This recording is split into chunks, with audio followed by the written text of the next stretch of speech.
Las opiniones y comentarios expresados en el siguiente espacio son exclusiva potestad de quienes lo emiten. Esta empresa televisora exime su responsabilidad o participación en los mismos.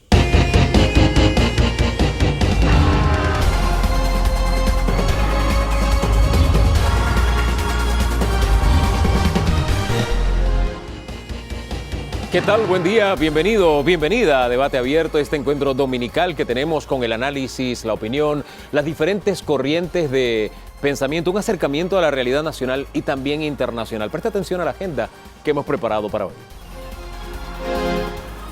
Colón en estado de guerra, ¿estamos ganando o perdiendo? Mauricio Nelson, excomisionado, y Diógenes Galván, empresario, nos acompañan. Educación, la asignatura pendiente del país. La investigadora académica, educadora Irena Golcher estará con nosotros. Incendios en el vecindario, las situaciones de Colombia, El Salvador, Costa Rica, Perú, bajo la óptica de Carlos Guevaramán.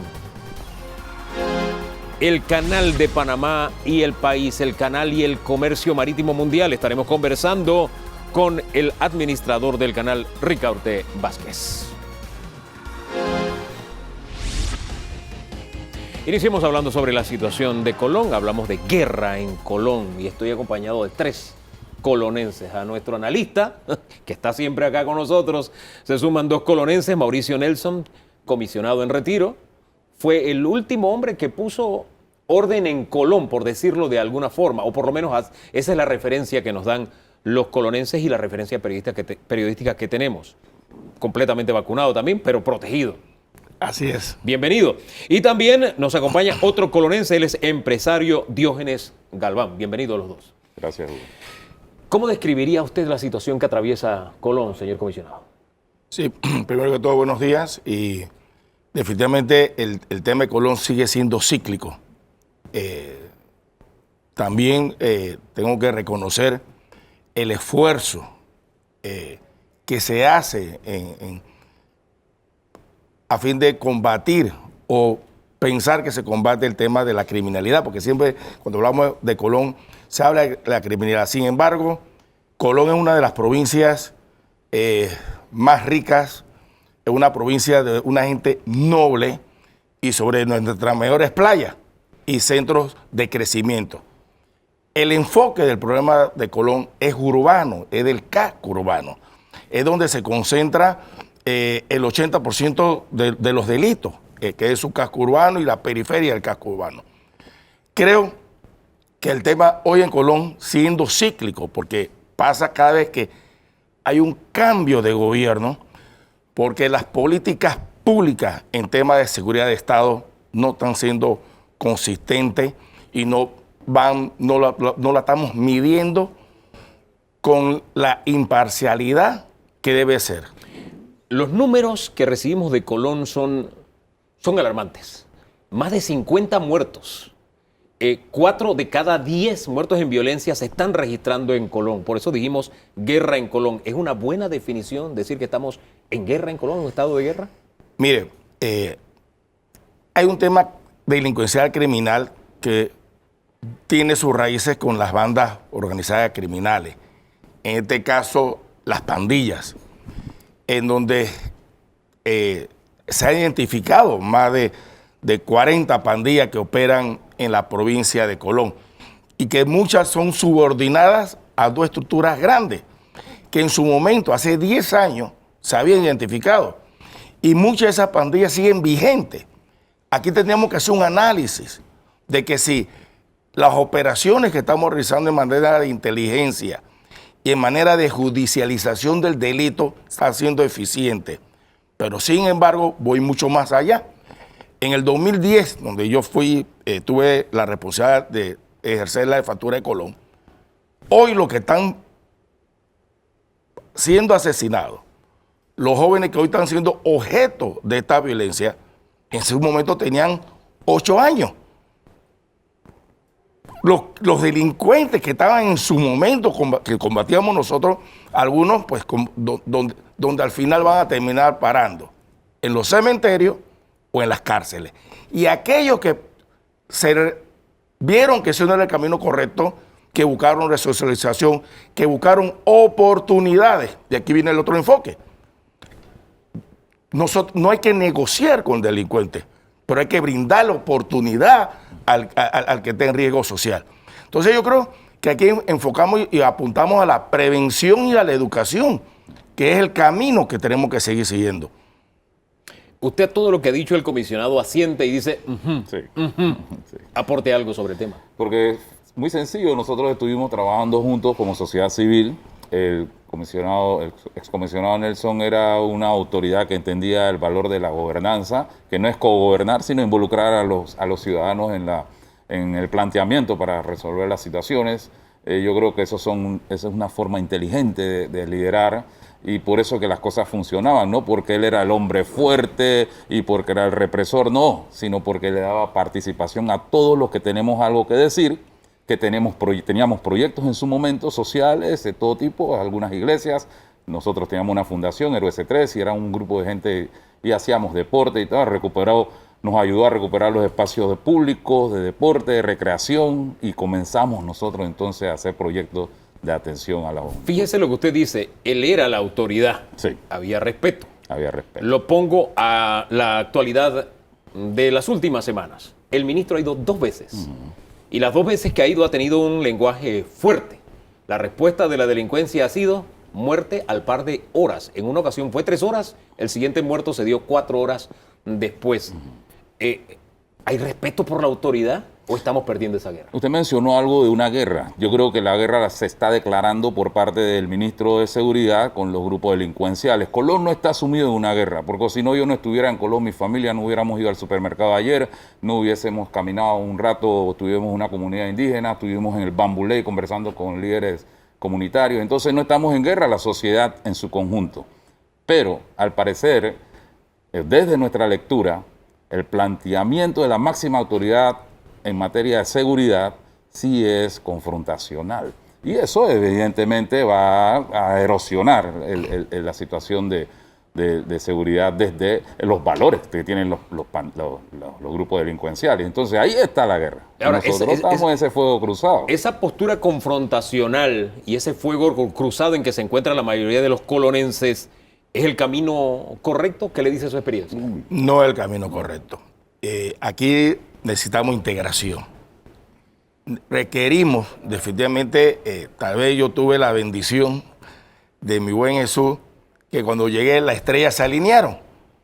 Había una situación crítica y mis 2 primeros meses en la jefatura de Colón fue bien difícil, porque los homicidios se mantenían en aumento.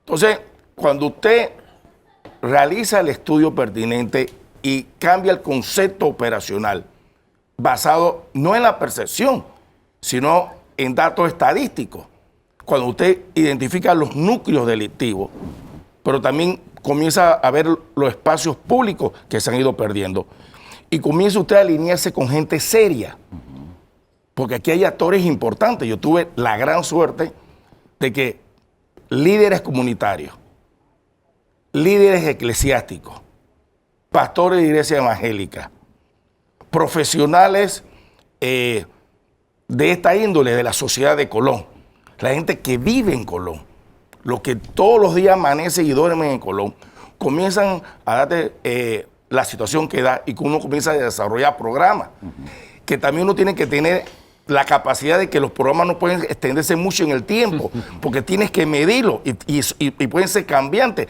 El concepto puede mantenerse. La intención del comandante debe ser firme, pero tenemos que liderizar a esas personas y tener objetivos comunes. De todo esto tomo la respuesta de la integración y la comunidad participando en todos los sectores. ¿Eso no está ocurriendo en este momento o sí? No está ocurriendo en este momento. Yo soy testigo y prueba de que eso no está ocurriendo en este momento. Apostamos a que en algún momento tiene que darse. Hemos estado tratando de comunicarnos con el director de la policía en Colón para tratar de conversar, el subcomisionado Méndez, y creemos que vamos a poder tener una conversación, porque hay que aportar. Mira, Colón es la provincia donde más gente estudia en la universidad. Tenemos una matrícula de 9.000 estudiantes. Tenemos 256 personas estudiando para ser profesores de educación física, 176 personas para ser psicólogos y cerca de 225 para ser trabajadores sociales.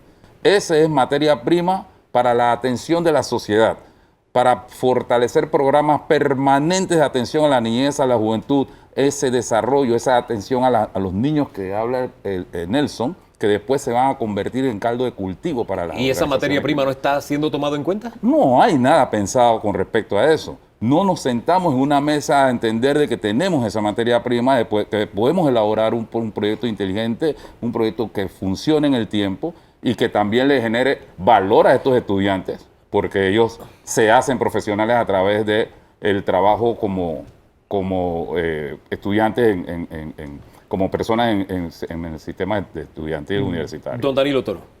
Bien, aquí tengo que confesar conflicto de intereses. Adelante. Bien, cuando hablamos de la crisis de Colón, en dos sentidos, ¿cómo lo ven ustedes? Tenemos una estructura gubernamental débil, penetrada por la delincuencia, por el crimen organizado. ¿Es eso lo que está en el fondo? Bien, yo pienso que hay falta de liderazgo. Yo lo traduciría como falta de liderazgo. Hay un espacio ausente, hay un liderazgo ausente y esos espacios siempre alguien más los va a ocupar. Nosotros no podemos dar una lectura fehaciente de que hay un contubernio, por decirlo así, entre las autoridades y el crimen organizado. Eso no lo podemos decir de esa manera. Sin embargo, no hay un liderazgo que nosotros logremos identificar por parte de las autoridades locales en este momento. ¿Por qué lo digo?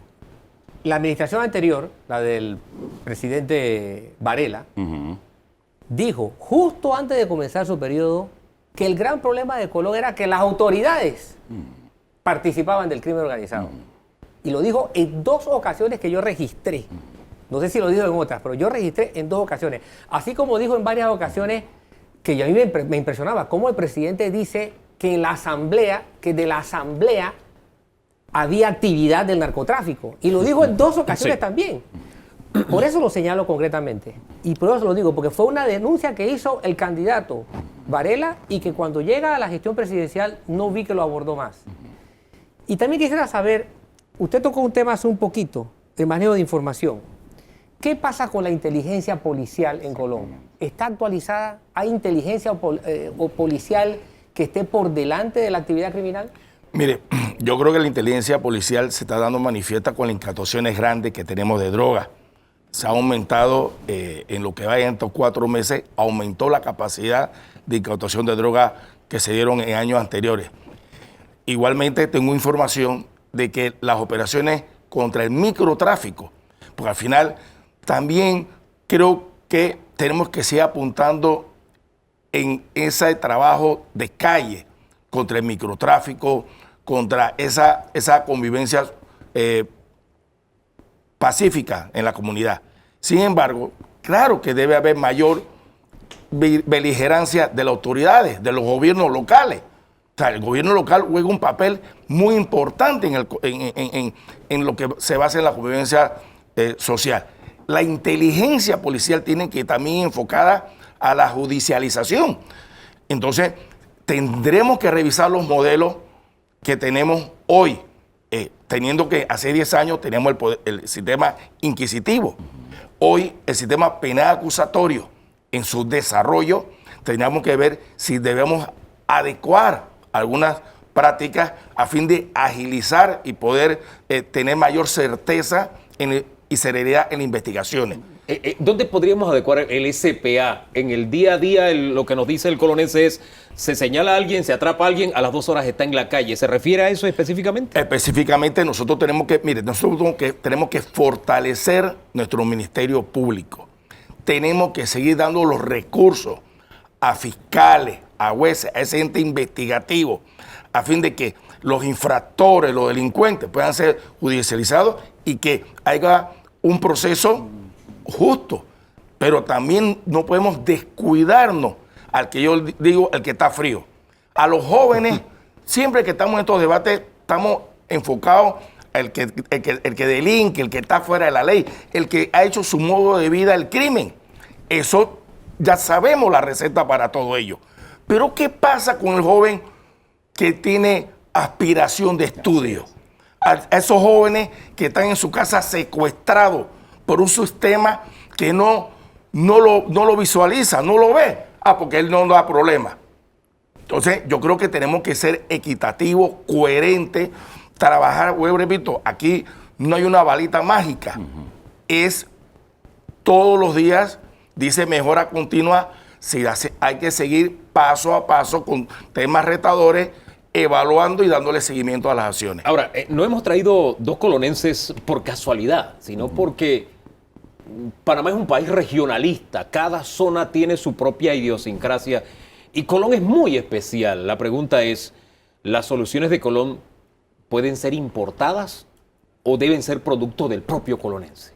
Deben ser producto del propio colonense en coordinación, por supuesto, con las autoridades nacionales que articulan los proyectos y que le deben dar ese carácter de proyectos o programas de gobierno o políticas públicas. Fíjese que la pregunta no es al azar, se lo digo porque nosotros, por la condición de la otra vida que practicamos, hemos estado pendientes de Colón y éramos invitados a actividades en Colón para trabajar con jóvenes, incluso con jóvenes de pandilla, etcétera, banda, en las cárceles, y hacía memoria, hace como 3 años, 4 años para acá no recibimos ni una sola invitación a Colón. Entonces me quedo pensando, ¿qué está haciendo la sociedad civil? ¿Qué está haciendo la iglesia? ¿Esos líderes?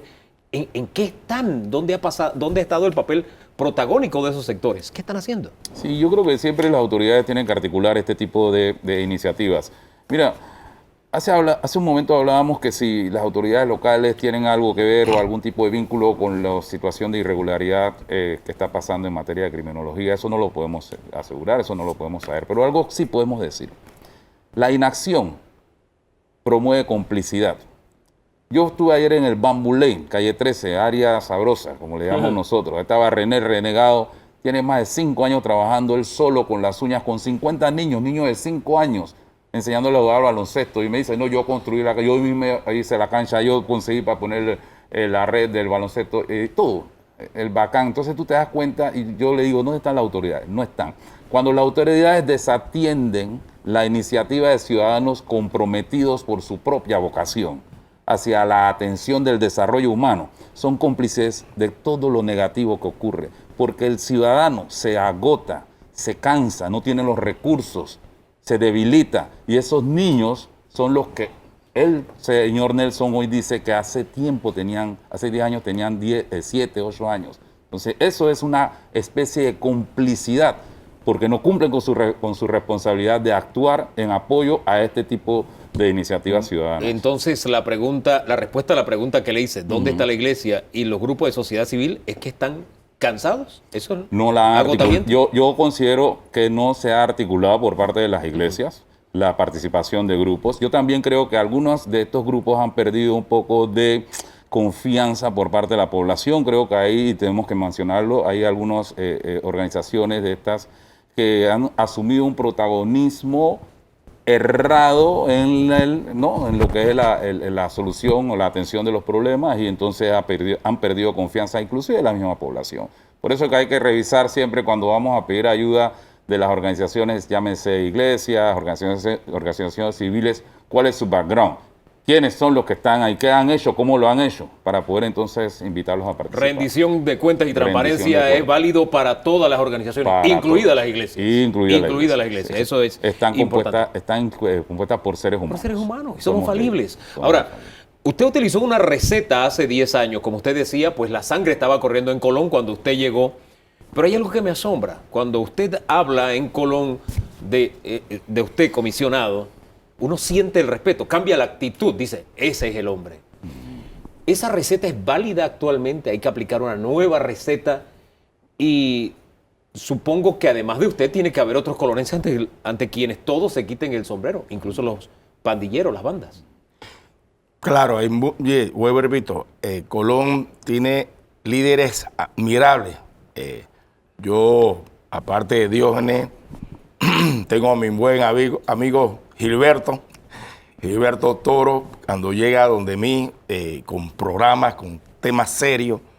Tengo amigas como Lucy Romero, del programa de Vecinos Vigilantes, y pido disculpas a lo que no he mencionado, porque Sí. hay tanta gente para mencionar. Es que los buenos colonenses son más. Sí. Vamos Sin a embargo, decirlo. Sí. hay mucha gente, y yo repito, con trayectoria que continúa, pero tenemos que se requiere unificar, debe haber un liderazgo, hay profesiones o hay instituciones por su naturaleza, tiene el deber de liderazar. En estos momentos, pues, el Ministerio de Seguridad con su ministro y todo su entorno, pues, pueden hacer un trabajo, pero también, ¿dónde están los directores provinciales de los ministerios? O sea, yo llamaba, a ver, vamos a trabajar en conjunto. Tenemos una vocación de servicio hacia la comunidad. No somos perfectos. Sin embargo, pues podemos seguir revisando, pero lo que no puede haber es inacción. Lo que no podemos perder es la fe. No la podemos perder, no podemos perder esa fe. Tenemos que seguir contribuyendo y desarrollando los puntos. Y aquí hago un llamado muy respetuoso a toda esa sociedad colonense, a los buenos colonenses, que tenemos la oportunidad de rescatar a la juventud, de poder corregir. Claro. Y a las autoridades, pues que se pongan en sintonía y dejemos el sesgo político, dejemos el celo profesional y dejemos el protagonismo.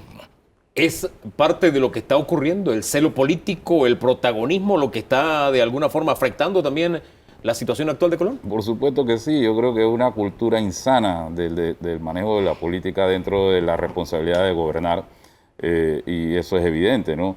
No llamemos a Galván porque él fue rival político, aunque tenga algo que decir. No llamemos al comisionado. Y eso, esa mentalidad escasa y limitada es la que tiene sumida a la provincia, porque es que para una provincia que tiene tantos problemas sociales avance, necesita la participación de todos, sobre todo de la gente pensante. Pero en Colón está prohibido hablar con la gente pensante. Ni siquiera las autoridades nacionales hablan con la gente pensante. Y yo lo vi ocurrir con el gobierno anterior. Cuando usted veía las mesas y la gente que participaba, usted se quedaba, pero ¿cuándo van a llamar a la gente que tenemos algo que decir? Eso estaba prohibido. No estaba permitido pensar. Ahora bien, toda acción genera una reacción. A mí me sorprende cuando las autoridades me dicen, lo que pasa es que hay una guerra de bandas, lo que pasa es que hemos golpeado el narcotráfico. Disculpen, autoridades, usted sabía que si golpeaba el narcotráfico iba a haber una reacción. Usted sabe que si hay una guerra de bandas hay una reacción. ¿No están las autoridades preparadas para esa reacción? Yo creo que están preparados para esa respuesta, para dar siempre esa respuesta. El crimen siempre ha existido. ¿Esta es una respuesta de cajón entonces? Por supuesto, el crimen ha existido desde que el mundo es mundo. O sea, las personas desarrollan el valor, o ese valor desde la manera como entienden que pueden vivir la vida, y se involucran en este tipo de actividades. Eso no es algo nuevo. Entonces, ¿cómo vamos a decir que algo que está ocurriendo, que ha ocurrido toda la vida, es lo que tiene a la provincia de la forma como está? Entonces, es que cuando la provincia está tranquila, no ha habido crimen. Eso no es así. Don Danilo. ¿Está desmoralizado el colonense promedio? Y lo pregunto porque Colón, como dijo el comisionado, cíclicamente Colón ha tenido planes de rescate. Sí. Desde la década desde principios de los 80 hubo un plan de rescate de Colón y todos los gobiernos el último llegó con una cartera de más de $500 millardos, más de 500 millones, y nos presentó la propaganda del nuevo Colón llegó. Yo nunca lo vi llegar. ¿Está desmoralizado el colonense? Yo creo que yo veo en el colonense a veces cuando camino, veo como no desmoralización, como una depresión social colectiva. Yo logro leer eso cuando estoy caminando y viendo a la gente en las calles. Mira, el proyecto del gobierno anterior, cuando se movilizó la gente a Altos del Lago, sí se le hicieron unas charlas de unas cuantas horas en materia de convivencia y tal. Pero ¿cómo tú crees que tú puedes cambiar el comportamiento de 20 años o de 30 años con una charla de unas cuantas horas? Si le contara, don Galván, yo fui al municipio a presentar todo lo que había que corregir de ese proyecto. Pero el punto es, ya ese gobierno pasó hace 2 años. Sí. El tema es, ¿el actual le ha dado seguimiento? ¿Ha ayudado a ese colonense que se fue a Altos del Lago? Eso es lo que ha pasado. No ha habido un seguimiento, lo dijo el comisionado Nelson, no hay políticas de Estado permanentes y, por ejemplo, no hay programas que se desarrollen de manera permanente. Altos del Lago, para mí, es una gran oportunidad. yo lo veo como una gran oportunidad, un lugar donde hay 25.000 personas con capacidades, con talentos, con habilidades, con posibilidad de autosostenibilidad, pero no hay un plan. Necesitamos un plan para eso. Necesitamos un plan, dice Galván. Deme una idea para cierre también, sembrando algo positivo y mirando en el horizonte que debemos encontrar una solución para Colón. Panamá necesita a Colón. Mire, nosotros, gracias a Dios, pertenecemos al Colegio Nacional de Profesionales de Policía, CONAPOL, una organización pues, de hombres y mujeres con experiencia, con estudios en temas de seguridad. Y yo vuelvo y repito, requerimos a todos. Yo creo que aquí, para culminar, yo creo que debemos dejar de culpar y juzgar y ponernos a trabajar en los procesos. Ya es tiempo de cerrar esa página y como buen panameño que somos todos y buenos colonenses que tenemos que ser, trabajemos, arremangamos la manga, dejemos el egoísmo y trabajemos en pro Panamá, en pro Colón. Me quedo con esa receta, a ver si la aplico al siguiente segmento, porque vamos a hablar de educación. Comisionado, gracias. Señor Galván, gracias por haber estado aquí. Gracias. Hacemos una pausa. La asignatura pendiente, educación, es el tema que abordamos luego de la pausa aquí en Debate Abierto.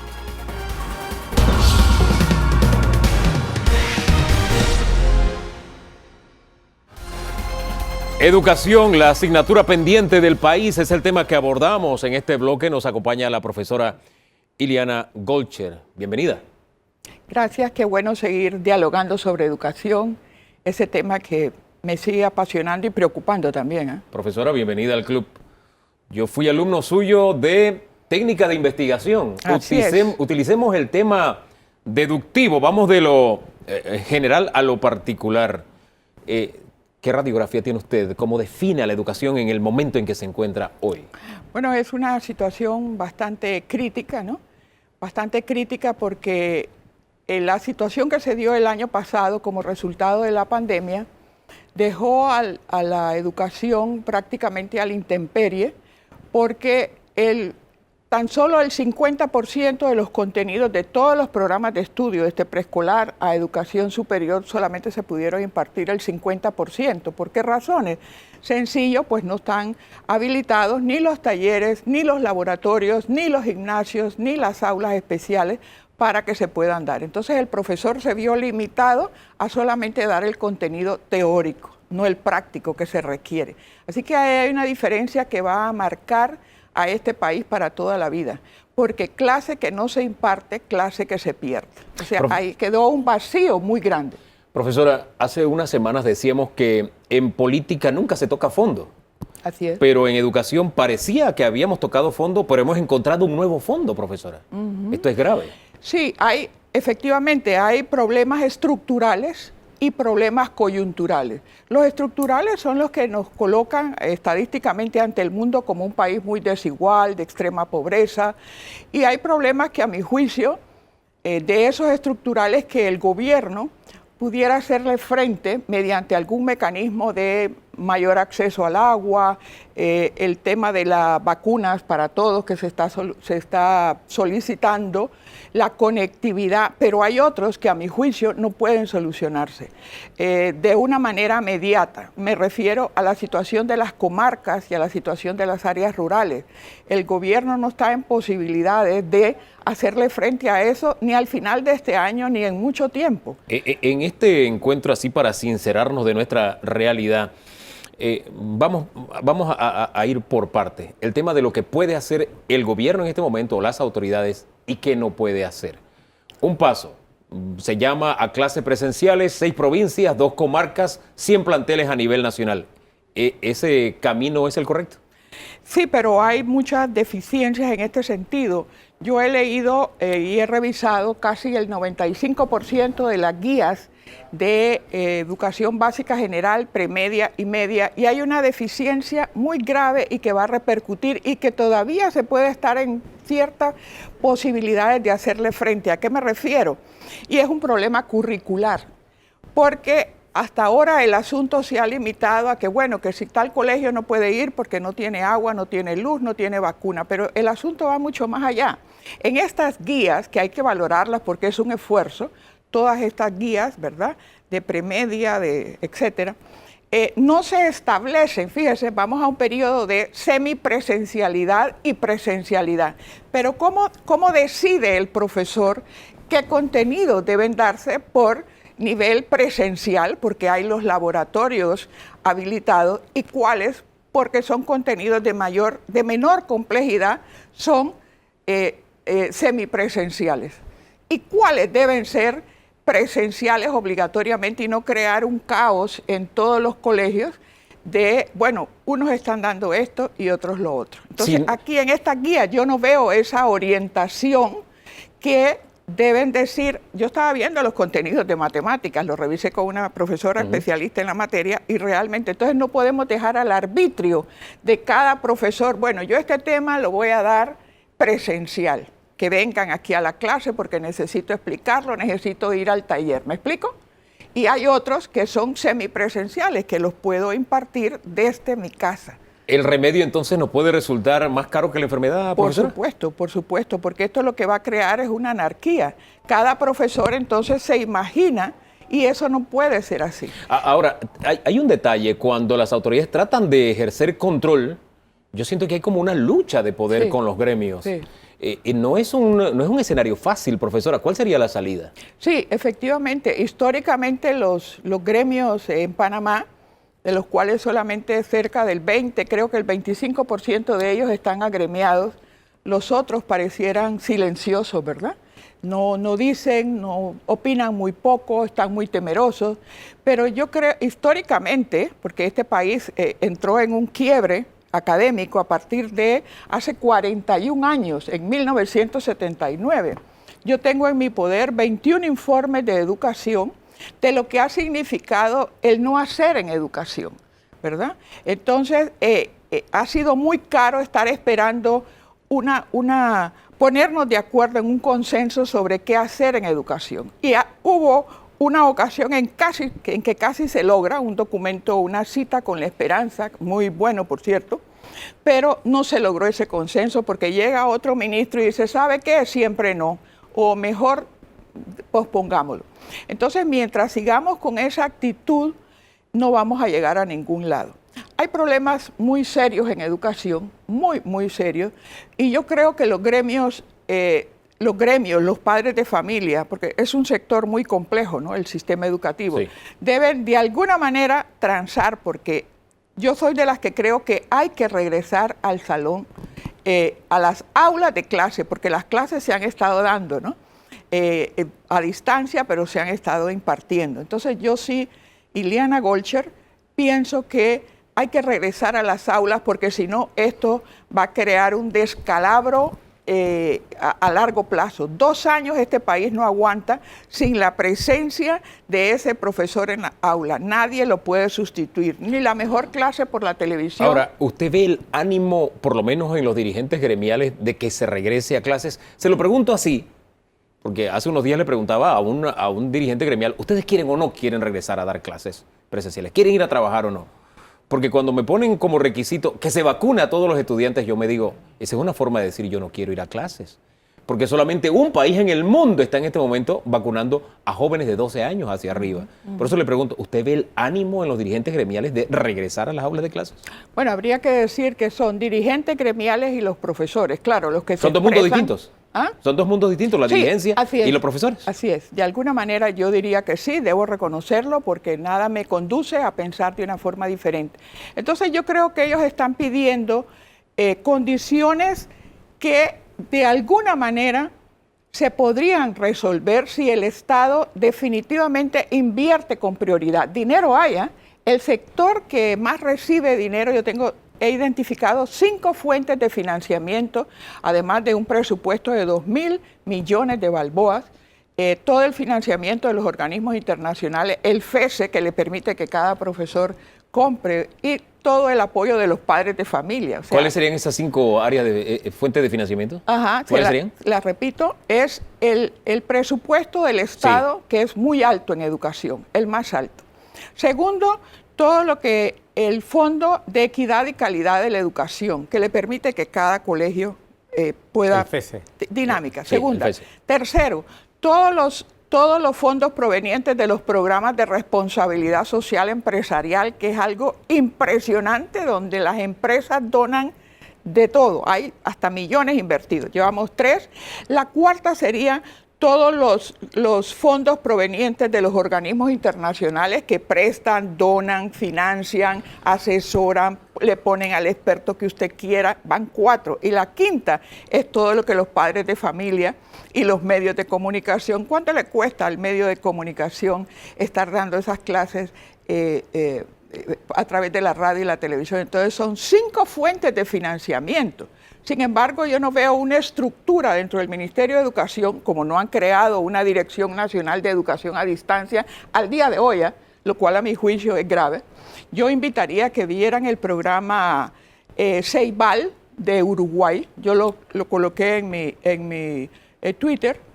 Y efectivamente los uruguayos van en avanzada porque ellos no tienen 15 años trabajando en lo que aquí no se ha hecho todavía. Entonces, ¿los gremios quieren regresar a clase? Bueno, el lunes 31 de mayo a las 7 de la mañana, este país va a decidir si realmente hay una vocación de esfuerzo colectivo o si quieren seguir en la ignorancia o en un hagamos como que estamos aprendiendo, en un simulacro. Don Danilo Toro. Sí, profesora Goche, qué gusto tenerla Gracias. aquí. Usted dijo algo, 2 años de clases no presenciales no son sostenibles. No. Quiero comparar esas palabras a un trabajo de investigación que hizo un grupo de investigadores de la Universidad Tecnológica, del Centro de Investigación e Innovación de la Electricidad, la Mecánica y la Industria, CINEMI, de la UTP. Ellos descubrieron en esa investigación que contemplaba a educadores, a docentes del sector particular y del sector oficial. Descubrieron diferencias y similitudes como efecto de la aplicación de la virtualidad y de estas tecnologías en la educación, y descubrieron que había un gran riesgo, entre las diferencias pues, había un gran riesgo, que era el hecho de que la educación virtual había sido muy acompañada, muy solicitada y con aceptables resultados, con buenos resultados, en estudiantes de las capas socioeconómicas elevadas. Sin embargo, la asistencia de jóvenes a las clases por parte de los grupos oficiales, de la educación oficial, era baja, no superaba el tercio. Le pregunto, ¿corremos un riesgo de marcar ahora la educación con la no utilidad de poder sobrepasar la barrera social? Es decir, ¿no es la educación ahora el principal mecanismo de movilidad social? Claro, siempre lo ha sido, ¿no? Siempre ha sido la educación. Pero ¿qué riesgo tenemos de que con lo que tenemos ahora no contribuya a eso? Grave, muy grave. Yo le hago un llamado a los gremios, a los profesores en general, a los directivos, a los supervisores, que como país depongamos algunas acciones que a mi juicio son de intransigencia. ¿Por qué lo digo? Porque dotar de agua y de luz, ahí yo creo que se amerita un programa especial para ver qué está pasando en las comarcas. Hay un problema de la tenencia de la tierra. Ninguna comarca, los estamos condenando a la extinción. A las áreas rurales también. ¿Por qué? Porque es imposible, ningún gobierno podrá dar luz, agua y conectividad a todas las comarcas en este país, porque fíjese, están dispersas. Pero eso es histórico. Yo le hablo de diferencias grandes en el centro de la ciudad de Panamá. O sea, sí, por supuesto, por supuesto. De aquí, de la vida urbana. Le voy a poner un ejemplo poco conocido relacionado con eso. Yo visité la escuela Juan A. Jiménez, que el Ministerio de Educación está asegurando en su lista de 100 colegios, y yo lo voy a desmentir en parte, de 100 colegios que están preparados para recibir clases. Eso queda en Cerro Azul, estamos hablando de la ciudad de Panamá. Yo lo visité porque me llamó la atención un dato estadístico que dice que es premedia multigrado. Yo fui allá, porque eso es muy grave, ¿no? Y los profesores, la directora me recibieron muy bien. Entro a un salón de clase y me encuentro a un profesor de español impartiendo 11 materias. Si eso no es un problema grave en educación, mire, estamos muy mal. Cuando usted nos plantea eso... Muy grave, muy grave. Y nos habla de que se va a quedar en evidencia si estamos en un simulacro de enseñanza-aprendizaje. Sí. La pregunta es, ¿realmente los panameños hemos dimensionado la gravedad del problema en educación? Yo pienso que no, porque si todos cuando digo todos es, yo creo que los medios de comunicación en gran medida lo han hecho. Los padres de familia que están, yo los veo, me van a disculpar, pero los veo muy preocupados por el asunto de la matrícula, es obvio, pero no los veo reclamando, mi hijo no ha aprendido. Son profesionales, capas medias y sectores altos que pueden decir si su hijo aprendió o no aprendió, pero se han quedado en reclamar la matrícula, pero no la calidad de enseñanza. Entonces, ¿aprendieron o no aprendieron? El problema no es si están conectados, el problema es si realmente hay aprendizaje. Entonces, históricamente el Ministerio de Educación ha tenido, y los padres de familia también, dos problemas, supervisión y dirección. ¿Qué hace un niño víctima de la violencia con las carencias de la sociedad si su padre no está presente? Porque su padre está viendo cómo sale en estos momentos a ganarse su sustento. Usted, fíjese que... No hay supervisión Sí. en el ministerio. Quiero profundizar sobre la supervisión, pero fíjese que usted me plantea que no hay exigencia de la calidad de educación por parte de los padres de familia. Sí, así es. La pregunta es, previamente hablamos de que hace 40 años se echó abajo la reforma educativa. ¿Cómo tú vas a exigir lo que no conoces? Es decir, tenemos varias generaciones que no son producto de una buena educación. La pregunta es, ¿cómo ellos van a exigir una buena educación si ellos no la han tenido? Así es, eso es. Y uno lo ve, yo que doy clase a nivel de maestría en la universidad, pues uno lo ve ahí, ¿no? Cómo el sistema colapsó, porque los profesionales no tienen capacidad de expresarse bien, de redactar, algún sector, no generalizo, de expresarse bien, de redactar una nota de... Bueno, nada prácticamente. Y entonces yo me pregunto, ¿pero dónde estaban? ¿Quiénes fueron sus profesores? Entonces yo realmente me asombro, ¿no?, de lo que está pasando en el sistema y me preocupa el futuro del país, porque aquí lo que va a pasar a corto plazo, de hecho ya ha empezado, que están contratando más a un extranjero que sí posee la actitud, la capacidad, los contenidos de esto, y no a un panameño que... ¿Cuántas clases se han perdido, pues? ¿Cuántas clases se han perdido? Danilo. Ahora, profesora, se define la educación como el sistema o el mecanismo por medio del cual el Estado quiere asegurar los valores que son preservables en una sociedad y que debe ser transmitido. ¿Está entonces nuestra educación hoy día transmitiendo aquellos valores, entendiendo como valores lo que hay, que la sociedad tiene? O sea, esto es un problema de entenderlo, ¿no? Sí. Lo que está ocurriendo en educación corresponde realmente a lo que la sociedad tiene en su centro como valores. A mi juicio esto no es casual, está planificado. Y a los gobernantes a muchos gobernantes les interesa que la gran masa estudiantil y demás, las nuevas generaciones, pues no piensen, porque si pensaran, ellos no estuvieran en el poder. Entonces yo creo que hay todo un mecanismo de mantener la situación, el status quo, para que sean, ahí sí, ahí hay la situación esa de rebaño, ¿no? Ahí sí se logra la inmunidad del rebaño, porque ahí todo, nadie piensa, pues. Antes las abuelas y las madres decían, no vayas a la escuela para aprender a ser bruto. ¿Se corre ese riesgo? Yo creo que sí, porque los programas de estudio en muchos están desactualizados, yo los tengo y los he revisado. Y cuando yo veo la bibliografía, es más, voy a referirme a esto, cuando yo veo la bibliografía, las hemos marcado, bibliografía del 76, del 86, lo que le piden al estudiante es mínimo. En esto le piden mucha memoria. ¿Qué pasa? Los japoneses, los alemanes, los finlandeses, que tienen el mejor sistema de educación, le piden, los colombianos también, le piden razonar, pensar, evaluar, comparar, contrastar, verbos de mayor exigencia. Aquí le piden nombre, identifique, subraye. Así no vamos para ningún lado, señores profesores. Alguien nos definía el sistema de esta forma. Utilizamos un sistema del siglo XIX con leyes del siglo XX en pleno siglo XXI. Así no avanzamos. Y con estudiantes que muchos vienen, algunos, ¿no?, de un marco referencial muy rico que sí les da posibilidades, que son los sectores altos, ¿no? Entonces, estas guías tienen otra falla, porque yo revisé, no tienen bibliografía, y las sugerencias que están dando, esa es una falla de un libro, porque siempre hay referencias bibliográficas. Entonces, algunos de ellos, no todos, pero están mandando al estudiante a que entre a un link, a un espacio virtual, pero si los estudiantes no tienen conectividad, si los estudiantes tienen dificultades para acceder a una infoplaza, entonces, ¿qué hacemos? Deben presentarse las dos situaciones. Entonces, aquí se creó un Ministerio de Infraestructura hace algunos años, bajo la premisa falsa de que crear un viceministerio de infraestructura era la salida a ese problema que es el gran problema educativo, y eso no es cierto. Que, bueno, el agua, la luz, claro que es fundamental.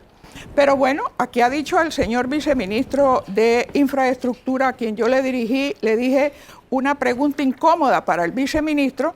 Él ha informado que hay 1.475 escuelas que requieren ser intervenidas y 824 que requieren mantenimiento menor. Yo pregunto, ahí está esa escuela en Sonano, que los padres han reclamado, se han cansado de exigir que esa escuela se haga una realidad. Yo pregunto, ¿el viceministerio está preparado, desburocratizado? Usted sabe lo que son 1.475 escuelas que requieren ser intervenidas. Entre ellas las 8, casi todas, el 45%. Entonces, ¿qué hacemos con 800 escuelas rancho? ¿Qué hacemos con 73.4% de escuelas multigrados? ¿Qué hace ese profesor allá en Cerro Azul y en otros lados que tiene que dar 12 clases? Y los alumnos lo saben. Me decían, él es profesor de español y nos está dando matemáticas. Fíjese que usted nos ha planteado escenarios donde tenemos fallas de parte de los dirigentes gremiales, también sí, algunas cojeras de parte de los propios docentes, sí, de las autoridades, Ministerio de Así Educación, y también ha apuntado a responsabilidades de los padres de familia. Así de complejo es el tema educativo. Sí. La gran pregunta es qué hacer con esta asignatura que tenemos pendiente y en tiempos de pandemia. Sí. Sí, esa es la gran pregunta, ¿no? ¿Qué hacer? Ya le digo, tiene un día, una hora y un contexto que es el lunes 31, donde se sabrá esta primer tanda, por llamarla de alguna manera, a ver cómo van a reaccionar los profesores. Pero está limitada sus solicitudes. Yo conozco el pliego de peticiones de la SOPROF, de AEBE. Comparto esas aspiraciones porque es cierto, ¿no? ¿Qué ocurre? Que cuando un estudiante entra al salón de clase, ¿es responsabilidad de quién? Del director y del propio profesor, que tiene 45 estudiantes ahí. Bueno, y le tiene que decir, cállese, lávese las manos, guarde silencio. En un espacio de 4x4 va a introducir a estos estudiantes y el mantenimiento necesario. Y es un estudiante que es el reflejo de lo que se ha formado en casa. Así es. El trabajo que ha hecho el padre, la madre o la abuelita, el que esté a cargo de ese joven. En más de un año, correcto, excelente. En más de un año le ha de haber dicho. Y yo quiero saber si las escuelas van a tener esas condiciones de mascarillas y todo lo que implica un plan de coordinación con el Ministerio de Salud para saber, en caso de un contagio, qué hacer. Eso sin contar con el elemento contenido que por ahí comenzó, profesora. Por eso le decía, usaremos en esta conversación el método deductivo y creo que ha sido fructífero. Gracias por acompañarnos hoy aquí en Debate Abierto, profesora. Bueno, como no, muchas gracias. Don Danilo, muchas gracias. redondelo conversado. Como buena investigadora que es, Ileana Goltzer acaba de hacernos en un tiempo récord una auditoría del sistema, de lo que es la educación. ¿Y el balance? Y el balance es preocupante. Por lo menos 10 faltantes, que aquí lo he listado, 10 faltantes significativos, que van desde el faltante de lo que es la tenencia del tiempo, la administración del tiempo, 2 años sin presencialidad no son admitibles, hasta el faltante de un aprovechamiento de los recursos económicos, pasando por el faltante de la infraestructura, que implica cosas como la conectividad escolar. Yo le dejo sobre la mesa una buena fórmula que podemos utilizar, y la profesora nos puso buena nota a los medios de comunicación cuando hablamos de dimensionar el problema. ¿Qué tal si comenzamos pensando en qué puedo hacer yo? Es decir, en vez de que los padres estén señalando lo que no hacen los profesores y los profesores señalando lo que no hace el ministerio y el ministerio señalando a los padres, ¿por qué no nos dedicamos cada uno a hacer lo que nos corresponde hacer y tratar de hacerlo lo mejor posible? Se lo dejo ahí como tarea nada más. Una pausa, en segundos regresamos porque tenemos que conversar sobre lo que está pasando en el vecindario. Hay incendios sociales, sí, aquí en la vecina Colombia, también en El Salvador, hace unos meses también en Costa Rica. Pongamos en perspectiva lo que está ocurriendo también frente a las elecciones que hay en Perú. Eso será en segundos, nada más. Nos acompaña Carlos Guevara Mann. Pendientes, ya regresamos.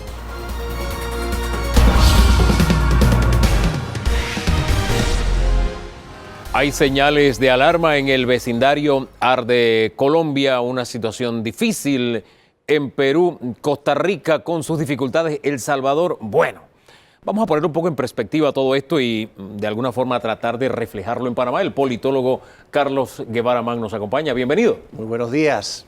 ¿Qué lectura tiene usted del vecindario? ¿Qué es lo que está pasando? Bueno, en primera instancia tenemos el problema de la pandemia, que ha sido particularmente severo en América Latina. Entre los países más afectados tenemos al Perú, tenemos a Brasil, tenemos a Colombia. Nosotros no hemos escapado el impacto de la pandemia. Ahora estamos en un momento de menor agresión por parte del virus. No sabemos si eso recurrirá, si la problemática aumentará, si se mantendrá la situación como está, no lo sabemos en realidad. Entonces, yo diría que en primera instancia el impacto del virus ha sido devastador en América Latina. La mañana del viernes había un artículo muy interesante de uno de los colaboradores de ustedes acá en Medcom, Luis Eduardo Martínez, donde analiza las perspectivas de América Latina en este momento específico, y uno de los señalamientos que hace es precisamente ese. Los impactos han sido no solamente sanitarios, han sido impactos también, como es evidente para todos, han sido impactos económicos muy fuertes e impactos sociales. En el artículo de Martínez, en la mañana del viernes, había una cifra que a mí me pareció muy significativa.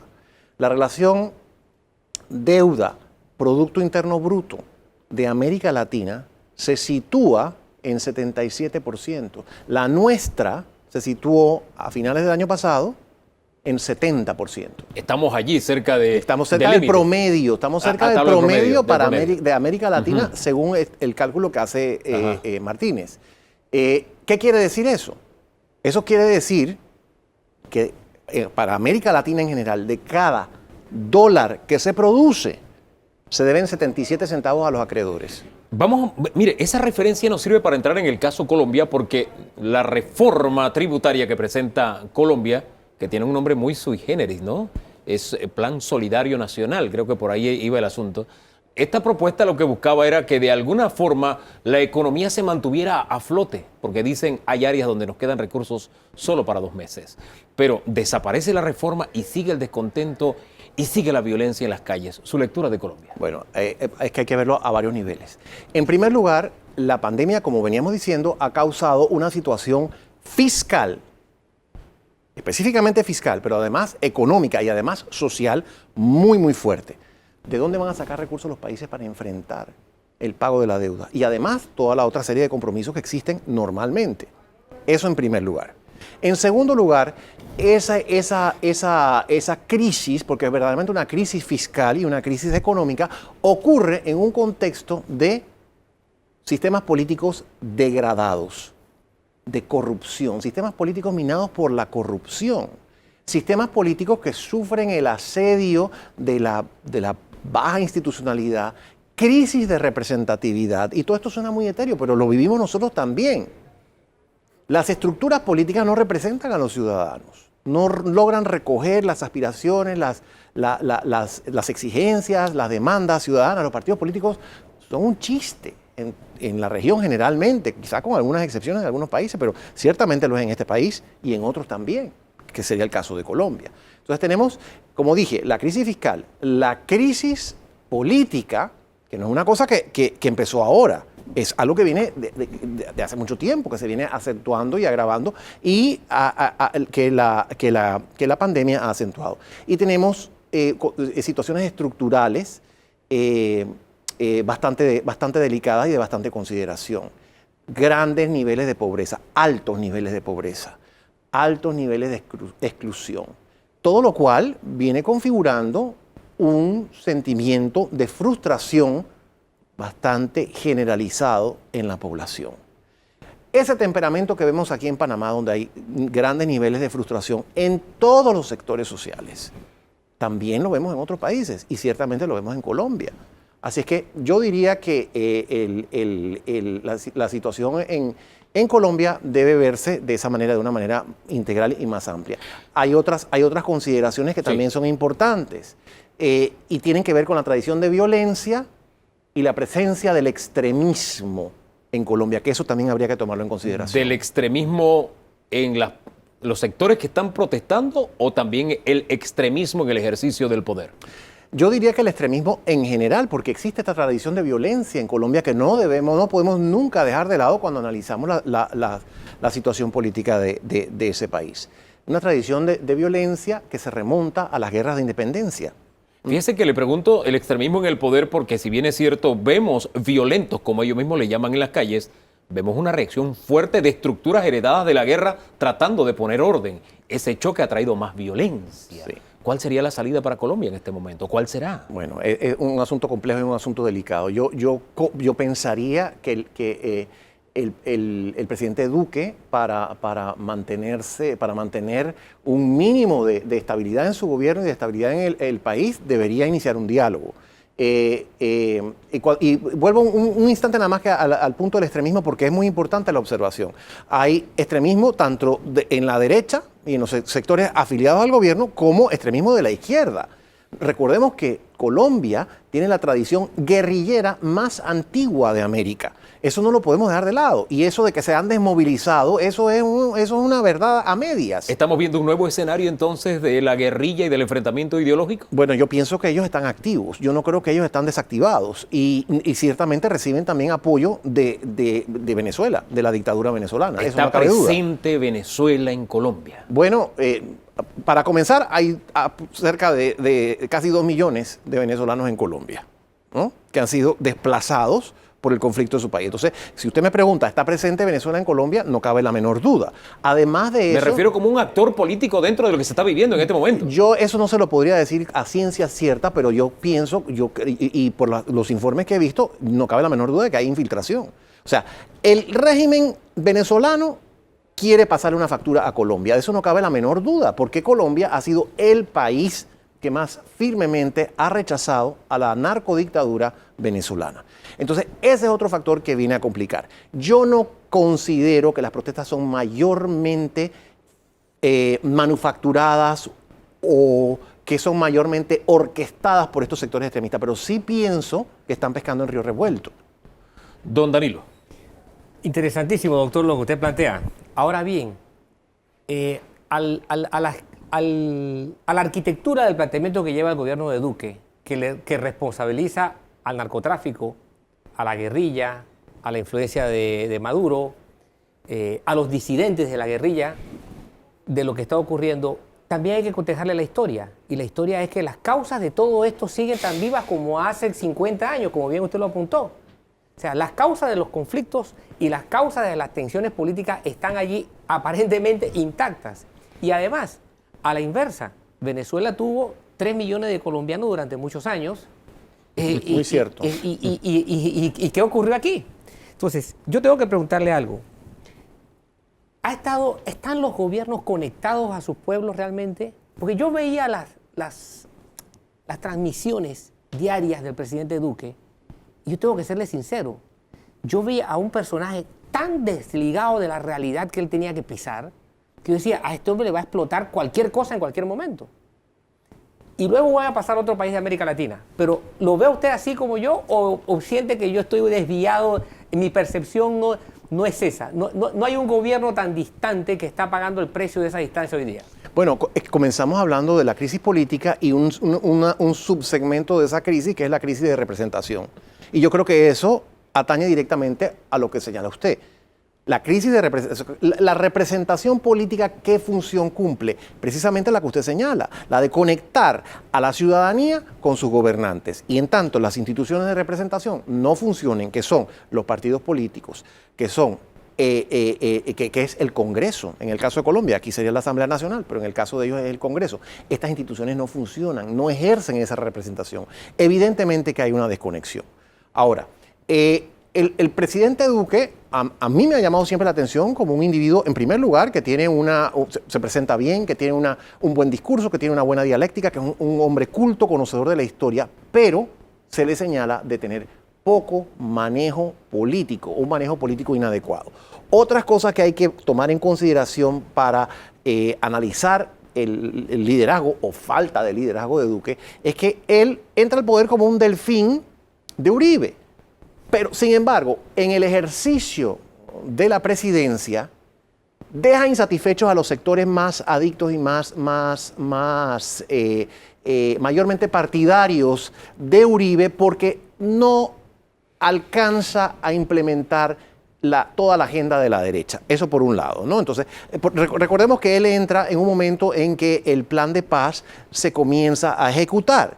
Y entre muchos sectores de derecha, la aspiración era que el plan de paz se desarticulara y se desechara. Hombre, fue causa de protestas cerrando el 2019. Precisamente. Exacto. Entonces, Duque no llega a eso, o sea, que no satisface las aspiraciones de algunos de los sectores de derecha o de muchos sectores de derecha que están alineados con Uribe. Eso por una parte. Y por otro lado, el otro sector, el sector que se lo opone, se le sigue oponiendo, evidentemente. No es que lo han acuerpado. Entonces, Duque parece ser no de ahora, de hace bastante tiempo, un presidente sin apoyo, es lo que pareciera. Ahora, ¿no? pasamos de la situación país al líder supremo, que es el presidente. Vamos a El Salvador y pasemos del presidente al país. ¿Cómo lee usted el liderazgo del presidente Bukele en este momento y lo que está haciendo? Bueno, yo no diría que en este momento. Yo desde que entró vi los indicios, en primer lugar, de un populismo.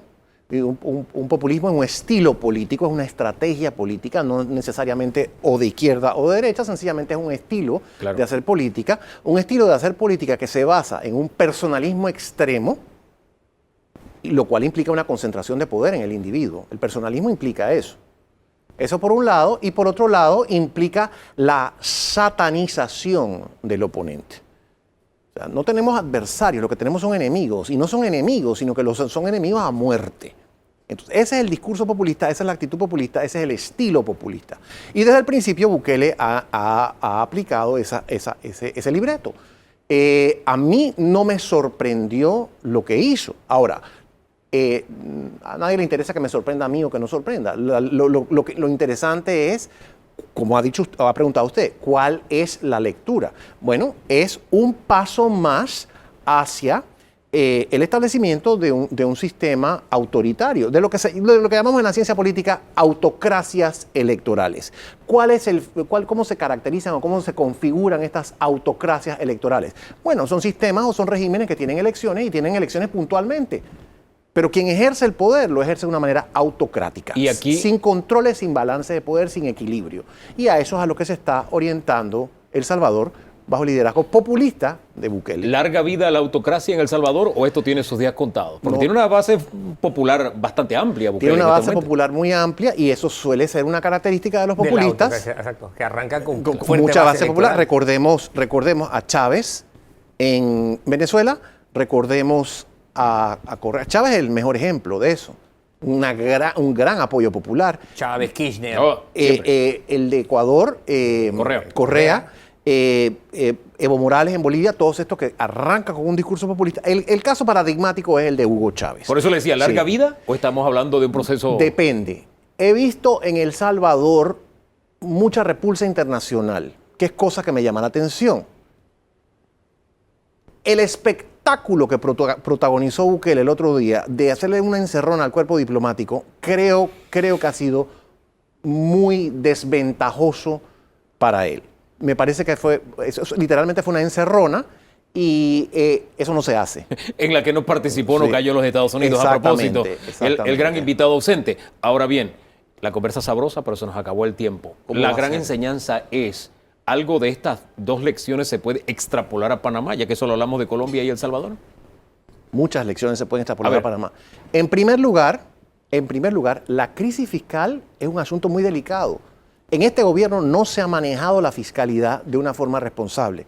A mí me gusta recordarles a mis estudiantes que la Revolución Francesa, eso lo sabe Danilo Toro, porque es sociólogo, la Revolución Francesa, uno de los eventos más traumáticos y valga la redundancia, revolucionarios en la historia de la humanidad, comenzó por una crisis fiscal.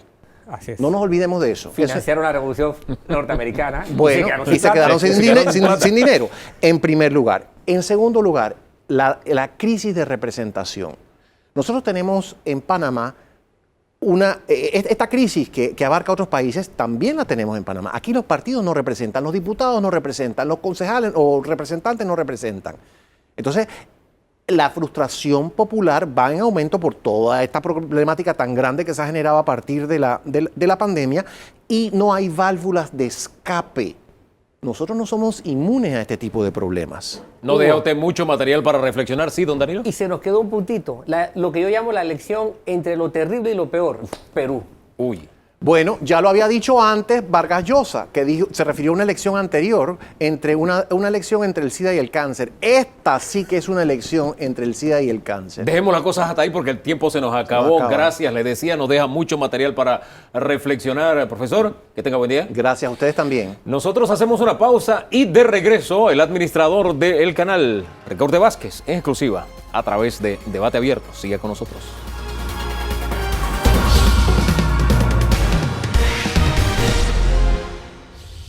Tal como habíamos avanzado, nos acompaña el administrador del canal, Ricardo Vázquez. Buen día, bienvenido. Buen día, ¿cómo estás? Primera entrevista presencial, ¿no? Primera entrevista presencial. Estamos pasando poco a poco estas etapas, ¿no? Sí, es un evento único, por lo menos en la historia de estas generaciones, ¿no? Definitivamente. Y uno se pregunta en el caso del canal, ¿qué tanto le golpeó el COVID? ¿Qué cobertura tiene en este momento de vacunación la autoridad del Canal de Panamá en su personal? La cobertura debe estar, para lo que termina esta semana, aproximadamente en unas 3.000 personas. Directamente las personas que manejan los buques y que tienen que hacer abordajes y están en las operaciones son los primeros, la línea frontal nuestra de operaciones, y esos son los que fueron vacunados por el MINSA. Anteriormente el personal que estaba vinculado con salud, seguridad, bomberos y otros, que también fue la prioridad establecida por el MINSA, ahí vacunaron aproximadamente unos 700. ¿Por qué no hubo una estrategia especial para los trabajadores del canal, sabiendo que es tan estratégico el canal, disculpe la redundancia, para todo el país? Bueno, lo que pasa es que compites con las necesidades del país. Y entonces la población es mucho más grande y el énfasis del Ministerio de Salud fue la parte operativa. Y comenzamos con la parte operativa. Y eso yo creo que eventualmente va a cubrir a la totalidad de la fuerza laboral del canal. Todavía tenemos personal trabajando en teletrabajo. El número de personas que viene a trabajar es limitado y se rotan. Entonces, en ese sentido, nosotros estamos tratando de mantener la operación con el menor número de personas expuestas entre sí. Y de esa manera tratar de reducir el nivel de contagio. ¿Ha sido exitoso el manejo? Mira, los niveles nuestros hemos tenido como 1.550 casos positivos. Lamentablemente tuvimos 19 fatalidades. Hasta ahora tenemos 2 o 3 colaboradores todavía hospitalizados. Le doy un giro al tema porque estamos a mitad del año fiscal del canal, de la autoridad del Canal de Panamá. Ya estamos en el primer semestre. Las expectativas de aporte a la economía nacional se mantienen. ¿Cómo vamos? Se han mantenido a pesar de que tenemos menos tráfico. Ha habido algunos atrasos en nuestras inversiones, por ejemplo, particularmente aquellas que tienen que ser desarrolladas por contratistas. Como las normas sanitarias establecen ciertas reglas y no incorporan todos al mismo tiempo. Entonces algunos contratistas que tienen trabajos que desarrollar en el Canal de Panamá no lo pueden hacer hasta que no se levanten las restricciones sanitarias. Aquellas cosas que estamos haciendo internamente las hemos retomado con un atraso de aproximadamente 3 a 4 meses, porque hubo un momento a partir del 25 de marzo pasado donde mantuvimos la operación mínima del Canal de Panamá. Entonces solo la parte crítica operativa estuvo trabajando. Algún revuelo en la forma en que se asignaron provisionalmente los turnos, pero en realidad hay que reconocer el esfuerzo del personal del Canal de Panamá y especialmente las personas que estaban en operaciones, que realmente dieron la talla, pusieron el esfuerzo, hicieron el sacrificio, y yo creo que eso es importante. Estamos muy conscientes de lo que representamos para el país, pero al mismo tiempo creemos y hemos hecho esfuerzos, por ejemplo, directamente la administración del canal, en procurar las vacunas para poder nosotros aliviar esa carga al Estado y proceder nosotros mismos a hacer la vacunación interna. Eso todavía está en discusión. A propósito del personal del Canal de Panamá, hace unos días hubo una protesta, fue disuelta por la policía. Las imágenes han dado la vuelta al mundo, principalmente a través de las redes sociales. ¿Qué pasó? Nunca se había dado una situación como esa en la historia de la administración panameña del canal. Ciertamente que es un hecho lamentable. La violencia realmente es... Cuando una situación está ahí en violencia es porque el diálogo no ha podido cubrir lo que se necesita para poder evitarla. Y yo creo que los actos de violencia reflejan quizás algún tipo de incapacidad de poder llegar a entendernos. Y eso toma dos para poder llegar a algún tipo de acuerdo, toma dos tratar de llegar a algún tipo de solución. Ahora, ese día surgieron varias cosas simultáneamente. No solamente ocurrió lo que pasó aquí en Balboa. En ese momento surgieron actividades dentro del recinto portuario, había situaciones en Mocambo, había situaciones en Cabo Verde. Así es que este fenómeno de lo que ocurría aquí en Balboa diera la impresión desde el punto de vista de los estamentos de seguridad que era uno más de un elemento mucho más amplio que aprovechaba la coyuntura del Canal de Panamá y las discusiones que estamos teniendo, especialmente en temas laborales, el nuevo turno a raíz de la reducción del número de tránsito. Y entonces una cosa posiblemente se unió con otra y llevó a las autoridades a tener un despliegue de fuerza que para nosotros es inusitado. Nosotros en el Canal de Panamá nos sorprendimos, digamos, del nivel. Ellos posiblemente tenían un nivel de información distinto al nuestro. Para nosotros el tema era un tema con nuestros trabajadores. ¿A usted le sorprendió lo que pasó o ustedes o el Canal de Panamá, la autoridad, tuvo alguna intervención en lo que pasó? Nosotros comunicamos que iba a ocurrir una marcha y eso es un procedimiento y han habido marchas aquí. Van, suben al edificio de la administración, se les atiende, otras veces suben a la residencia. Eso pasa, bloquean parcialmente una que otra calle. Eso sucede y nosotros sabemos que eso sucede. ¿Qué información había en ese momento? Es algo que nosotros estamos tratando de esclarecer. Porque, con todo el respeto, la autoridad es la autoridad y las consideraciones que ellos tuvieron para establecer esto, habida cuenta que había varios eventos ocurriendo simultáneamente. La Conferencia de Naciones Unidas para el Desarrollo marcó que el comercio marítimo el año 2020 iba a caer 4.1, en el 2021 iba a aumentar a 4.8, prácticamente quedamos tablas. ¿Ha pasado así? ¿Cómo ha impactado lo que es el negocio del canal, el negocio marítimo? El negocio marítimo desde el punto de vista de tonelaje se ha mantenido. Eso no ha cambiado.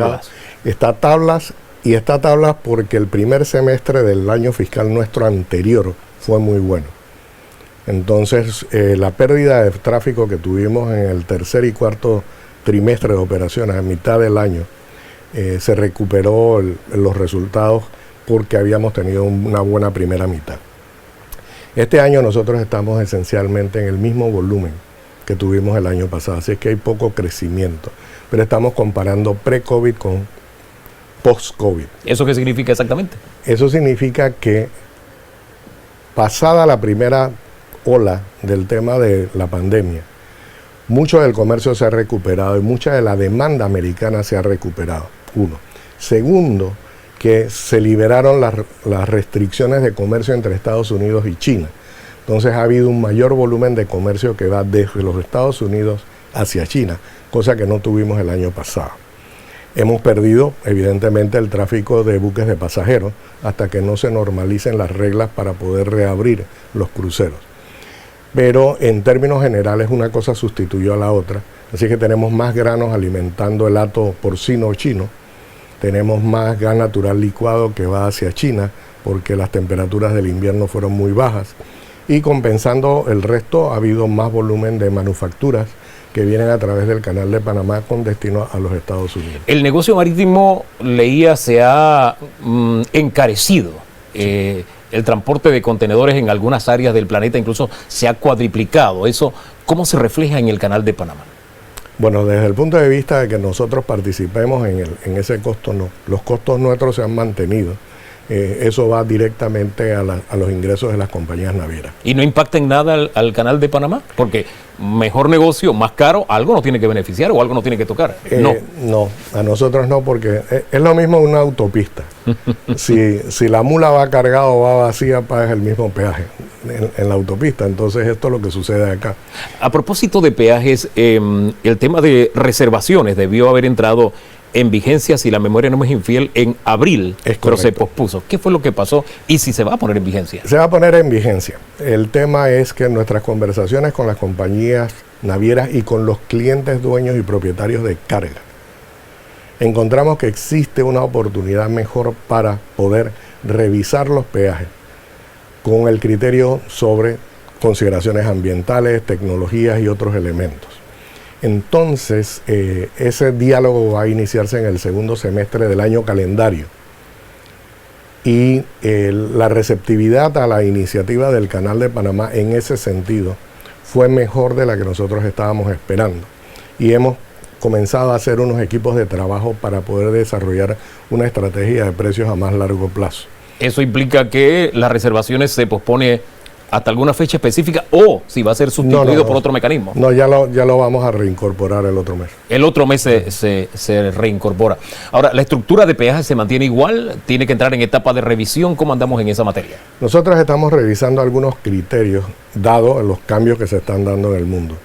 En parte porque hay buques mayores, el uso de la esclusa Neo es más intenso y de alguna manera el mecanismo de precios debe reflejar esa demanda. Entonces estamos tratando de aplicar el concepto del valor de la ruta para poder capturar parte de ese valor y poder generar mejores resultados y con esos mejores resultados entonces ser más responsable con las necesidades del país y del equipo humano que trabaja en el canal. ¿Usted siente que el país de alguna forma tiene una relación cercana con el canal, con la ACP, o hay un divorcio entre, o digamos que hay dos países, el Canal de Panamá y el resto del país? ¿Hay o no una sinergia? Hay un solo país, sin duda. Sin embargo, el Canal de Panamá y su presencia entre los panameños se ha diluido porque se ha insertado en la cultura panameña y se ha insertado sin poder poner de manifiesto la importancia que él tiene. Y en eso posiblemente nosotros somos responsables. Yo creo que nosotros tenemos que mejorar nuestra capacidad de diálogo con todos los sectores de interés, con los clientes, con el gobierno, con los organismos que regulan el negocio marítimo, con nuestra fuerza laboral y con los panameños. Entonces, esa necesidad de apertura y diálogo, independiente de cuán difícil sea, hay que mantenerlo a toda costa. Y eso es uno de los principios sobre los cuales la administración trabaja, para mantener ese diálogo. Hemos hecho algunas producciones educativas para poder ayudar al Ministerio de Educación a que los estudiantes conozcan más del canal. En este momento, ¿qué ocurre? Aquellos que trabajaron por la negociación de los tratados ya no están. Aquellos que trabajaron por hacer una transferencia imperceptible ya posiblemente no están. Entonces, esa memoria histórica y ese sentido de pertenencia que estaba asociada con un objetivo muy nacional, ya no es parte de nuestra cultura. Entonces, inclusive internamente, nosotros estamos comenzando a hacer procesos de evaluación de desempeño que incluyen pruebas donde tienes que demostrar que tienes amplio conocimiento de la naturaleza del canal, sus reglamentos, su ley orgánica, su estructura. Porque entre más se le conoce, más se le cuida. Hubo un proceso interesante cuando se hizo el referéndum para la ampliación. Como la gente sentía lejano el canal de alguna forma se les acercó. Es decir, la propia ACP de alguna forma se comunicó, fue a todo el país a hablarle a la gente. ¿No habría que retomar parte de eso también? Hay que retomar parte de eso. Hay que retomar parte de eso. El tema que lo hace más difícil es que ahora no tienes un objeto tangible que llevar. Ahora llevas este intangible que es el Canal de Panamá. Y por supuesto que muchos de lo que son beneficios que le llegan a la población se originan en el Canal de Panamá. El tema es quién se lleva el crédito. Y nosotros somos responsables en entregar estos recursos al gobierno central y él es el que toma la decisión final. Alguien propuso alguna vez, creo que fue el ex diputado Castillo, que de alguna forma las obras dijeran esto es producto de los ingresos del Canal de Panamá. Era una forma que él proponía para que existiera esa relación. Pero no es tan intangible el canal. Cada vez que surge un problema en el país dicen los fondos del canal. Está el tema de la Caja de Seguro Social, el diálogo. Hay quienes proponen vengan esos fondos para la caja para que solucionen el problema que tenemos con la seguridad social. ¿Usted ve viable esas propuestas? O cuando surge así como el Canal de Panamá nos va a solucionar los problemas, ¿cómo lo toma usted? Yo creo que es poner una presión injusta al canal. El negocio del canal va a dar lo que va a dar. Y es una cantidad finita, no es ilimitada, es importante. Alguien me comentó que representaba 20 centavos de cada balboa que recibe el Estado, que es un número responsable. Inclusive somos el mayor contribuyente a la seguridad social. Ahora, es muy sencillo tratar de pasarle la responsabilidad a un tercero. El problema de la seguridad social, el problema de agua potable, el problema de muchas otras cosas, son problemas nacionales que los panameños tenemos que resolver. Y el Canal de Panamá puede ser y es parte de la solución. Pero no es la solución. Pero no puedes atribuirle al Canal de Panamá que haga la solución, porque su responsabilidad primaria es el tránsito de naves, el servicio al comercio, generar esa renta y trasladársela al país. Entonces, ahora, el modelo del Canal de Panamá de alguna forma se ha tratado de copiar en otras esferas de la administración pública en Panamá. ¿Qué lo ha hecho imposible? La gente, yo creo que la estructura, una cosa es decirla y otra cosa es ponerla en práctica. Y ponerla en práctica significa que tú tienes ciertos niveles de independencia, autonomía, controles y reglas de juego claramente establecidas. Entonces, para el país, en términos generales, eso le resulta complicado. Y yo creo que un elemento importante es la mejor utilización de la posición geográfica. Nosotros tenemos como país que realmente sacarle un beneficio equivalente al resto de las actividades económicas que giran alrededor del canal. No te voy a decir al mismo nivel del Canal de Panamá, pero relativamente comparable con los resultados del Canal de Panamá. Si ese es nuestro principal recurso, tenemos que ser muy inteligentes en cómo utilizarlo en el mejor provecho del país. ¿Dónde tendríamos que desarrollar toda esa área logística para sacar ese provecho del que usted habla?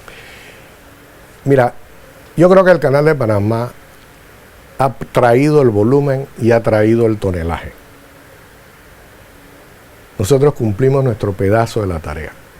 Entonces queda al resto de los panameños encontrar esas actividades que permitan desarrollarlo y llevarlo al próximo nivel. ¿Cuáles ustedes pondrían así sobre la mesa? Sí, pero nosotros no como sugerencia.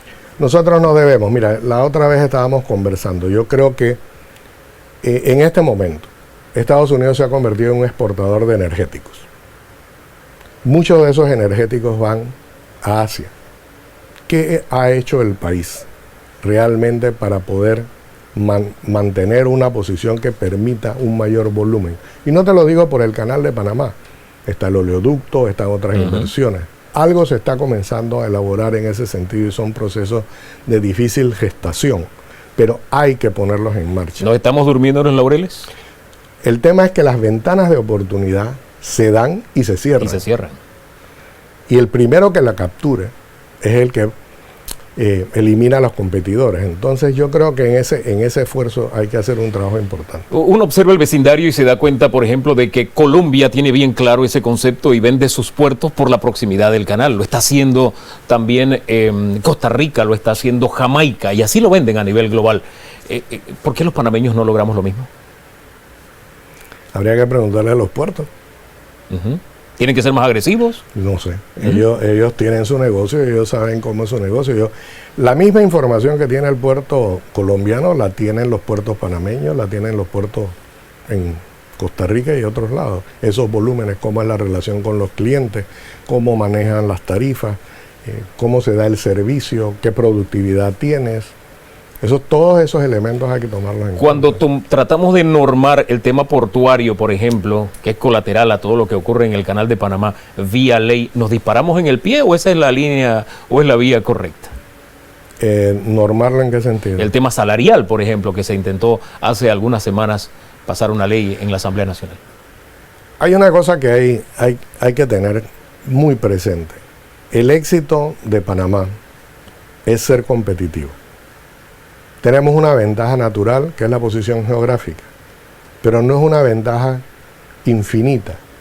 Es una ventaja que requiere manejarse y eso va de cómo haces la administración, cómo haces la gerencia, cómo haces las operaciones, qué productividad generas tú de los recursos humanos. ¿Tienes las instalaciones? Sí tienes las instalaciones. ¿Tienes la proximidad de ruta? Sí tienes la proximidad de ruta.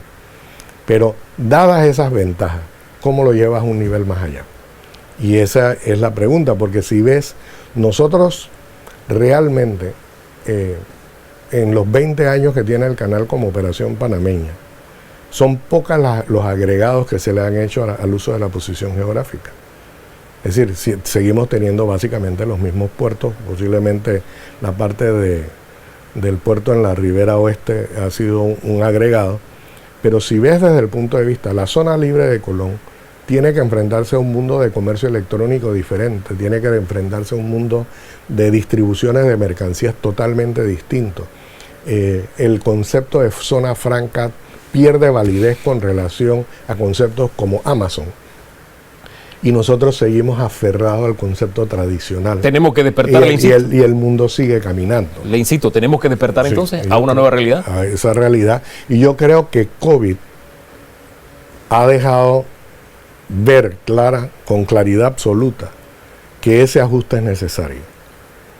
Porque para poder reinsertarnos al comercio internacional, si ese es el camino, o si queremos agregar más valor agregado panameño, digamos en producción agropecuaria, que ya tiene una ruta de comercio que pasa por Panamá, tenemos que mejorar la productividad del agro e insertar el resto del país a ese flujo de comercio. Lamentablemente, en la apertura relativa a los tratados de libre comercio, fue mucho más enfocada hacia la importación y menos énfasis al cambio tecnológico para la exportación. Le cambio a un tema que tenemos pendiente, el proyecto de optimización de agua. ¿Cómo vamos en eso? ¿En qué estatus se encuentra? Mira, nosotros estamos terminando de revisar el proceso de precalificación. Es un proceso muy complicado. El mercado quiere una mejor definición del alcance del programa. Y nosotros estábamos esperando que las empresas nos dieran opciones más allá de las que nosotros habíamos pensado. Esa solicitud ellos la han interpretado como que queremos transferirle a ellos el riesgo. Y ellos están reticentes a aceptar ese riesgo. Entonces estamos tratando de encontrar un punto intermedio donde nosotros suministremos algunos criterios específicos y tomemos esa parte del riesgo y que ellos trabajen sobre una mejor definición de las soluciones. ¿Cuál es la mejor definición en este momento? ¿O qué hay sobre el tapete? ¿Traer agua de Bayano? ¿Cuál es? Ese es el tema. Nosotros hemos considerado aproximadamente unas 12 alternativas. 12. Y la idea es que venga alguien con una mirada fresca y evalúe con su experiencia en otras partes cómo esas soluciones han funcionado. Entonces, existe este temor de, si yo te entrego la información, entonces yo soy responsable de la consecuencia. Y la otra parte dice, si no me entregas la información, yo no te puedo definir el proyecto. Entonces, creo que en las próximas 2-3 semanas vamos a encontrar un punto intermedio con el cual podamos trabajar. 2 o 3 semanas. Sí. Ahora, tengo entendido que cuando usted hizo este anuncio, Bayano se hizo incomprable. El precio se disparó. ¿Nos habla del tema? Bueno, el tema en realidad le pertenece al Ministerio de Economía y Finanzas, porque él es el accionista de AES Panamá. Sí. Son los dueños de Bayano. Entonces ellos hicieron su diligencia debida, hicieron su evaluación y nos indicaron un precio. A ese nivel de precio, otras alternativas resultan mucho más atractivas. ¿Cuál era el precio, si se puede saber? No, eso es un tema que es privado de... Me dijeron que era arriba de los $2.000 millones. Por ahí anda el asunto. Yo no voy a hacer comentarios. Tenemos todavía pendiente algunos temas de arbitraje. 265 millones, tengo entendido, recibió el erario en febrero, para que nos lo confirme, y a futuro, ¿cómo ve esos litigios? Bueno, sobre los litigios realmente no puedo conversar porque realmente están en un proceso de mediación. Y efectivamente sí se recibieron aproximadamente 265 millones de balúas como resultado de uno de los fallos. ¿Cuáles quedan pendientes? El de las esclusas es uno, el de las perturbaciones y la memoria de los infieles es otro. Eran 5 en total, ¿no? Son 5. Eran 5. Están pendientes 2 o 3.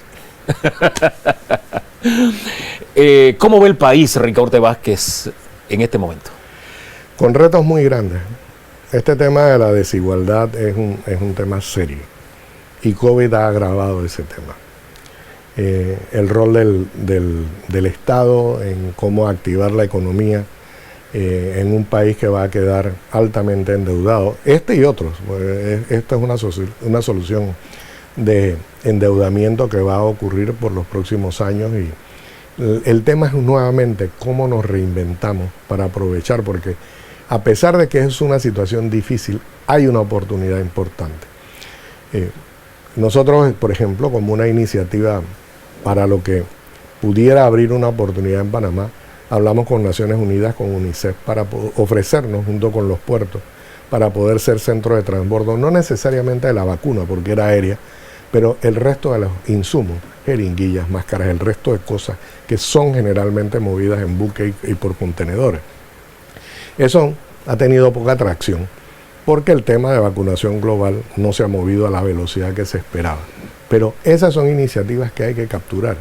Y yo creo que existen otras que nosotros podemos aprovechar inmediatamente desde el punto de vista de permitir. Yo creo que tenemos que regresar a mejorar la producción interna, posiblemente revisar algunas eficiencias. Este tema de revisar las reglas económicas. Generalmente cuando la economía va bien nadie habla de flexibilizar el código de trabajo. Cuando la economía no va tan bien, entonces hablamos de flexibilizar el código de trabajo. ¿Es necesario flexibilizarlo en este momento? Yo creo que hay que flexibilizar las reglas económicas del país.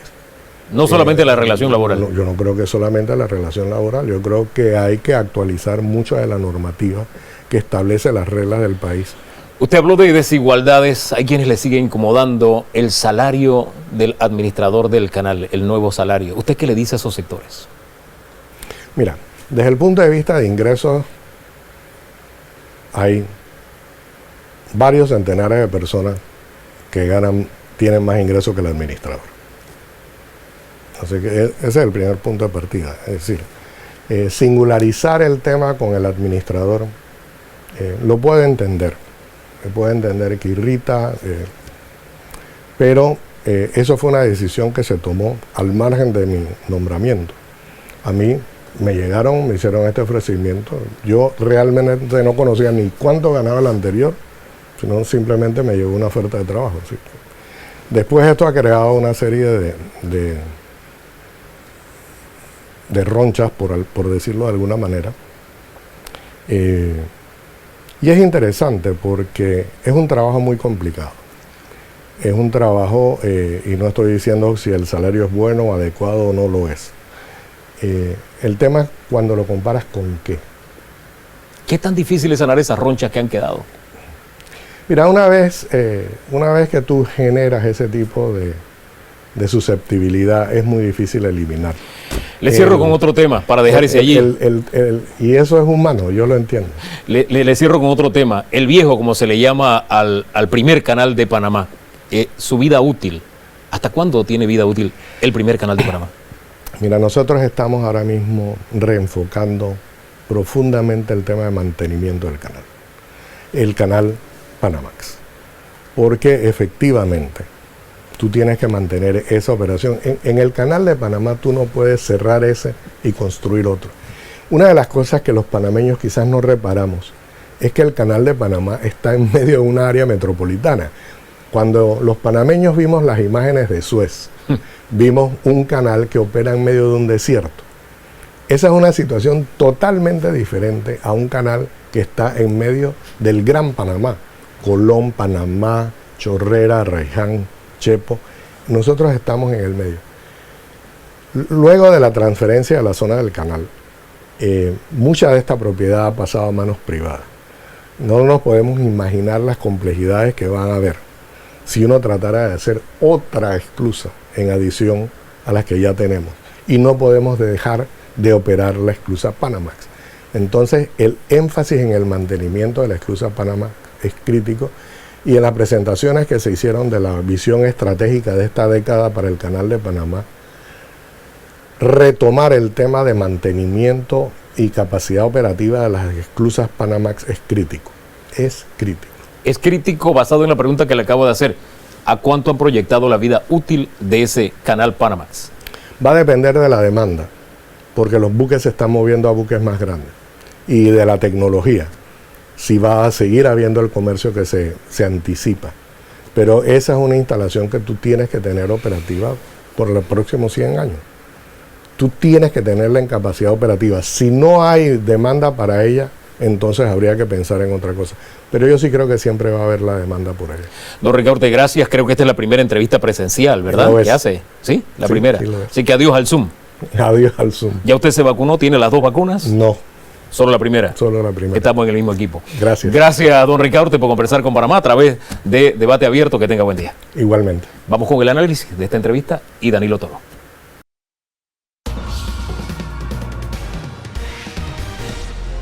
Al final abordó el tema de... Ya estamos de regreso, Danilo Toro. Usted cierra estos últimos minutos poniendo en perspectiva lo conversado con Ricaurte Vázquez, administrador del canal. ¿Qué es lo más importante para usted de esta conversación? Bueno, primero, caracterizar la entrevista como una entrevista que abordó múltiples temas. Así que de esos temas vamos a escoger algunos. Adelante, siéntase en libertad. Exacto. El primero tiene que ver con las afectaciones de la pandemia de COVID sobre lo más valioso que tiene el canal, que no es ni el agua, ni la posición, ni nada de eso, sino su gente. Así es.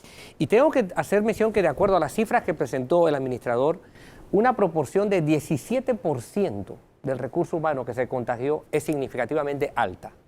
Alta. La sociedad tiene que saber entonces que por algo, el recurso humano del canal estuvo tremendamente expuesto en esta pandemia. Porque los números no dicen eso. 17% de contagio para la población del canal es significativamente alto.